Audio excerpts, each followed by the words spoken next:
And go. Okay, so we're gonna do resisted elevator and escalator here.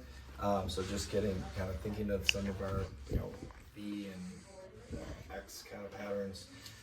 So the escalator, we'll do that first.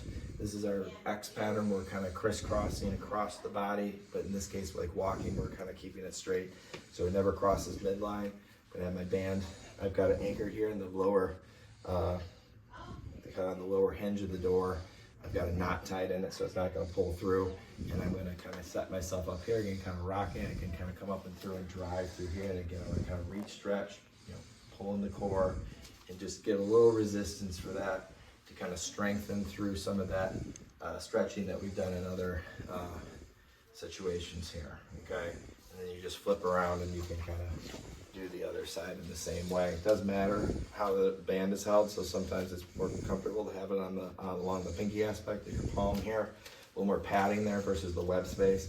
Usually feels better. If you've got a long enough band, you can wrap it around your knuckles several times.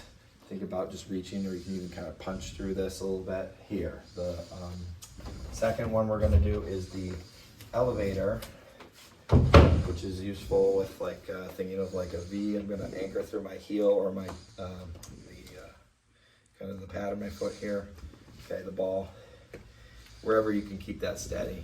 So I'm going to kind of come up into here. I could do a side to side here, but if we're thinking about like for posture and walking in that, usually that stride is pretty good, and you can kind of focus on the front leg lifting up versus the back leg driving forward like the other one.